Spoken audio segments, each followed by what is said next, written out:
Credit cards I'm keeping, canceling, and why. I guess we can start from the top left. Why I got the Target Red card? Well, they give me 5% off every transaction. That is the reason I like to shop at Target a lot. Target and Costco are my two favorite stores. And that's it. That's the only reason why I'm keeping that card. The Marriott card, they gave me 80,000 points for signing up. I had been traveling with Marriott pretty much my entire career, so I've been pretty much loyal to them, and I figured I would take that 80,000 points and use it. I am not keeping that card because of the steep $85 annual fee, and if I get it again, it will be a while before I do. I'm probably not going to be staying at Marriott all the time anymore. I think I plan to use the Rocket Miles to get the most points when traveling, or hotels.com to get the cheapest. So I don't plan on keeping the Marriott card. The Merrill Plus card. I got the Merrill Plus card mainly because I've got an account in Merrill Lynch, and because of that, Bank of America gave me Platinum Honors status, and with that I can get 75% on top of the points I get with the Merrill Plus card. They gave me 50,000 points for signing up. I'm keeping it just because there's no annual fee, and I've used about half of those points. I don't plan on accruing a whole lot more with that card, however. I do plan on signing up for the Bank of America travel card so I can get 1.5 times, and on top of that get another 75%. So that's about 0.5% more. I'll probably be signing up for that soon. This is the Costco card, and you can see my gas label on there. I have to remind myself to use that to buy gas because I always forget. And I don't fill up for gas very often because I often take public transportation. Basically, I use that card just for Costco and nothing else. If I hadn't just signed up for a new card and tried to meet the minimum spend on it. This is my Delta SkyMiles card. I signed up for that card, the business version of it, just because they offered 30,000 miles. This was at a time when Chase had already started to decline me because I had gotten more than 5 cards in 24 months. That's an important point.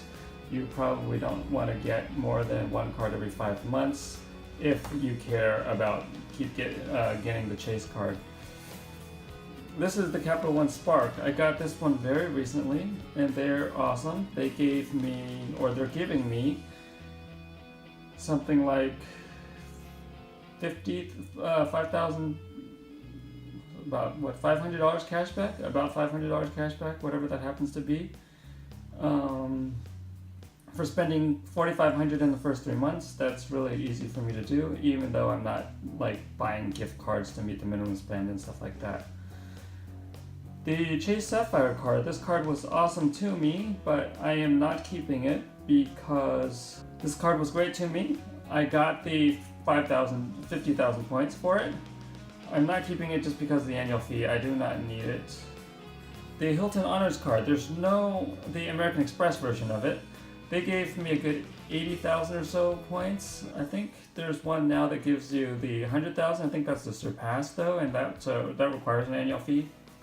This one does not, and it's awesome. So I got it just for the Hilton points. I don't plan on spending a whole lot more on that card, but I'm keeping it just because there's no annual fee. And the same with the Citibank version of the Hilton card, almost the same thing. I got it for the 80,000 points. I don't plan on spending a lot more with it. The Citibank Preferred, I got that just because they gave me something for signing up or some other reason. I don't remember what that reason was. Maybe it was just because I signed up for a checking card or a checking account. I don't use it very often. I still have a ton of thank you points just from direct deposit to my Citibank account. I don't use the card very much. I'm still accruing the points just from the direct deposit, and I plan on doing so. Maybe one day I'll sign up for the Citi Prestige, transfer them all over, and then maybe get a flight or something like that. The Barclay card, that was pretty good too. That gave me something like 40,000 bonus points for signing up and doing the minimum spend. I will not be keeping that card. I will cancel that card as soon as my annual fee is up. I'm ready to pay that annual fee. I'm not going to pay that annual fee. And I took that money and I'm just going to run because there's no real reason for me to get my 2 points per dollar when I can get that from Capital One Spark. They're giving back cash opposed to travel points. So I think that's better.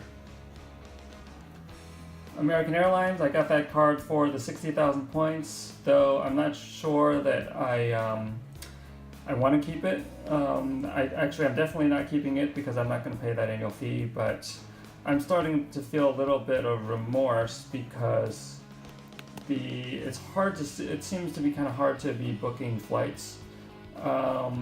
Though I felt the same way with Delta Sky Miles, and I ended up flying China Air from Singapore to Taipei, or Singapore to Osaka through Taipei, and that was pretty awesome. So I'm not sure, but the points might be worthwhile somewhere else, but I'm definitely not keeping the card. The Chase Freedom card is great, though for some reason my mother got a Chase card that's better than mine. She actually is getting 5 points on the category plus 10 points on top of that, plus another 1% for some reason. I am only getting my 5% on the category and 1% on the regular, but what I'm doing is I'm going to keep it as a holding place for all the points that I accrue on that Freedom card, all the points that I have accrued on Sapphire. And so when I'm ready to book a flight, maybe I will sign up for another Sapphire card, either this Sapphire or the Sapphire Reserve, or if this one hasn't, if I haven't hit my annual fee yet, I will just use this and book a flight and be done with it. But I'm still keeping that card mainly just to have a place to hold my Chase points. The SBG card is pretty cool in that they gave me only 25,000 points. There was a promotion they had last year where they gave 35,000 points, but I don't plan on keeping it. It's the same reason. I'm not going to pay that annual fee. I'm just keeping the card, and I'm going to keep the points, and we'll see after a year if I can continue to accrue. You can sign up for Uber, and for every ride they'll give you, for every dollar you spend on Uber, they'll give you half of a point. And that'll keep you accruing so that you don't lose your points, and that's what I plan on doing. Capital One Venture card, I plan on canceling that card. I took the bonus while it lasted, and that worked very well for me. Thanks for watching.